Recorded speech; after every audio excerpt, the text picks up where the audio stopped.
Je me suis réveillée en sursaut ce matin. La sueur dégoulinait sur mon visage, alors mes poumons prenaient de grosses bouffées d'air, essayant de calmer les battements de mon cœur. Boum, boum, boum, boum. Voilà comment mon cœur battait. J'ai regardé autour de moi pour me rappeler où j'étais. Je me suis souvenu que j'étais dans ma nouvelle chambre. Puis ma mémoire m'a ramené aux paroles de mon pasteur. « Seuls les cœurs purs verront Dieu. Mes frères et sœurs, êtes-vous d'accord ?» Je me souviens de la congrégation criant en signe d'approbation, mais je ne l'ai pas fait. « Amen, amen !» criaient les gens au hasard. « Pas moi, pasteur », j'ai murmuré. « Pas Brenda. » Je m'appelle Brenda, je suis chrétienne et accro au porno. Je n'en suis pas fière, mais que puis-je faire ? Ce n'est pas comme ça que j'ai décidé d'être. Toujours allongée dans mon lit, je pouvais à peine distinguer ce qu'il y avait dehors. Les rayons de soleil se jetaient sur mes yeux et je pouvais dire que le soleil était sur le point de se lever à l'horizon. C'est déjà le matin. Je devrais probablement me préparer pour la séance d'aujourd'hui. J'ai tourné mes jambes sur le côté et je me suis assise et j'ai saisi ma tête des deux mains. Elles sont toujours là, je me suis dit. Je pouvais les entendre. J'ai ces voix dans ma tête. Je suis chrétienne, donc je ne devrais entendre qu'une seule voix. Mais celles-là ont formé une sorte de chorale dans mon cerveau. Elles sont devenues tellement nombreuses ces jours-ci que je ne suis pas sûre de mes pensées. Ne me demandez pas à qui elles appartiennent car je ne peux pas les identifier moi-même. Tenant toujours ma tête, j'ai fermé les yeux, comme si j'essayais de faire taire les bruits. 10 minutes plus tard, dans la salle de bain, me préparant à aller rencontrer ma psychiatre, ça faisait 2 mois que je la consultais. Je ne sais pas si c'était la meilleure chose à faire, mais je voulais bien me persuader que oui. 1h30 plus tard, j'étais assise en face d'elle. Les jambes croisées, j'ai incliné la tête légèrement en avant et je me suis mis à compter intérieurement les doigts de ma main droite. C'était un acte inconscient que je faisais à chaque fois que je devais me détacher de mes émotions. « D'accord, Brenda, parle-moi de dimanche. » Voilà comment notre conversation a débuté. J'ai affiché un sourire narquois vide. Ce n'était pas la première fois qu'elle essayait de me l'enlever. J'évitais de répondre à la question et on finissait par parler d'autre chose. C'était la routine. Mais aujourd'hui, j'avais décidé d'exprimer pleinement ma vérité. Comptant toujours de manière distraite mes doigts, je les regardais dans les yeux. Puis j'ai utilisé mon ton le plus froid pour exprimer mon ressenti. Ils disent que l'habit ne fait pas le moine et que vos actions quotidiennes vous définissent. J'ai lutté avec cette dépendance et je crains le fait qu'elles ne vont pas tout simplement disparaître. Je me souviens très bien de ce dimanche matin comme si c'était hier. Je me suis levée avec un besoin, une envie de satisfaire ce désir. Les voix m'avaient réveillée.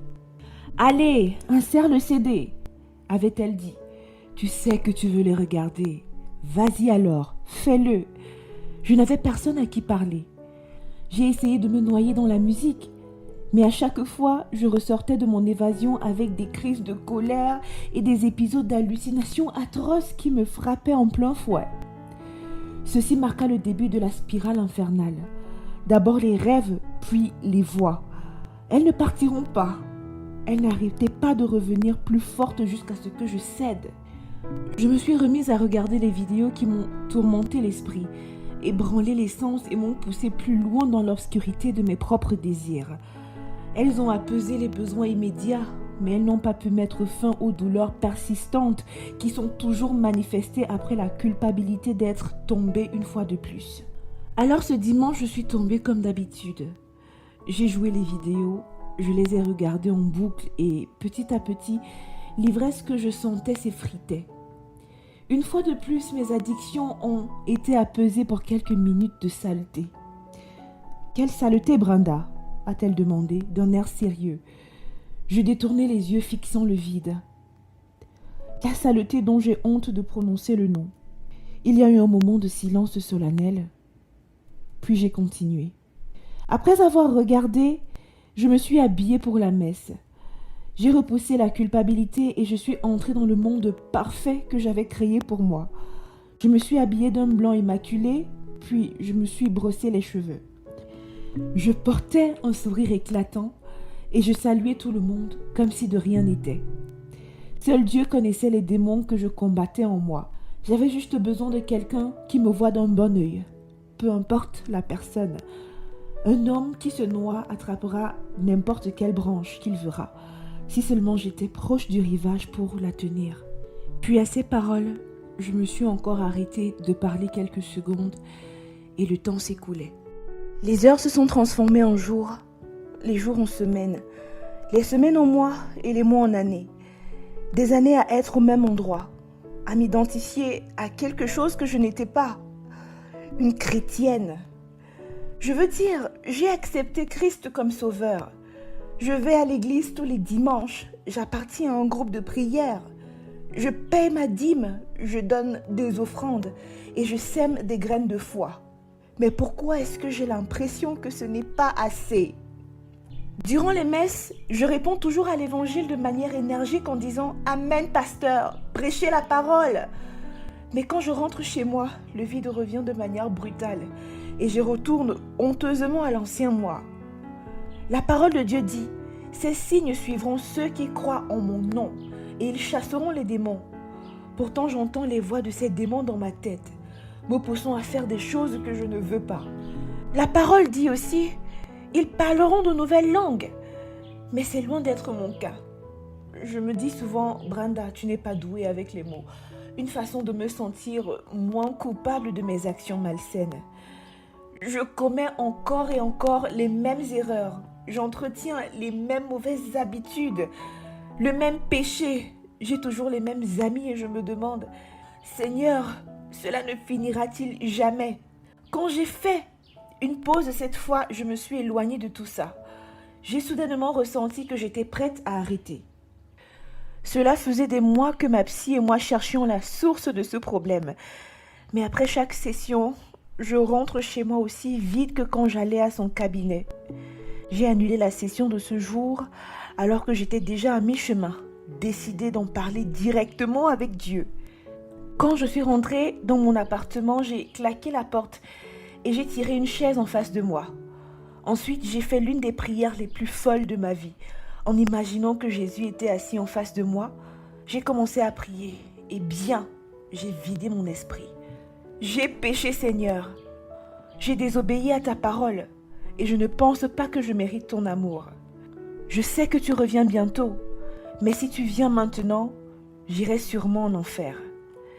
Cette dépendance est une déchirure dans ma chair et j'en ai marre d'essayer de la gérer moi-même.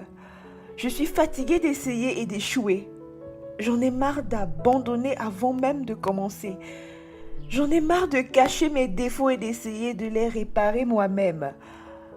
Alors je m'abandonne à toi. Tu es le potier et je suis l'argile. Peu importe le temps qu'il te faut pour me soigner, je prie juste pour que ce ne soit pas trop tard. Plus de faux semblants, plus de cache-cache, plus de jeux, plus de murs, plus de cachette derrière mes sourires, plus de prétention de mon équilibre. Je fais tomber les barrières et je m'abandonne entièrement. Je m'ouvre à toi et je m'en fiche si je suis jugée à la vue de mes cicatrices par le monde. Je suis plus soucieuse de leur dire qui a guéri ces blessures. J'accepte de voir le monde à travers toi, Jésus. Peu importe ce que les gens pensent de mes anciennes dépendances. Tout ce que je sais maintenant, c'est que je veux être accro à toi, Jésus. Donc oui, je reconnais les miracles que tu accompliras pour moi. Merci Jésus-Christ. Amen. J'ai littéralement senti un poids se soulever de ma poitrine. C'était comme si j'avais été vidée. Cependant, je suis restée au même endroit et j'ai attendu une sorte de manifestation physique mystérieuse. Mais rien ne s'est passé. J'ai changé de vêtements, je me suis couchée et me suis endormie. Me réveillant ce matin aujourd'hui était plus lumineux, plus calme et plus paisible. Je me suis assise droite sur mon lit. Je m'attendais à entendre ces voix qui me hantaient, mais elles ne sont pas venues. Les voix avaient disparu. J'ai fait le vide dans ma tête et je pouvais entendre mes pensées à nouveau.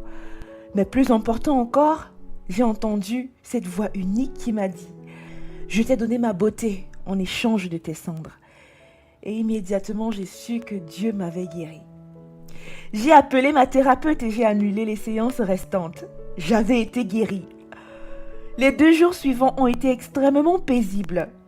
Pas de voix étrange et dimanche était un nouveau départ pour moi. Clairement une nouvelle femme. Ah, je suis tellement fière de moi. Cette fois-ci, lorsque j'ai porté mes vêtements blancs, ils reflétaient réellement ce qui se passait à l'intérieur.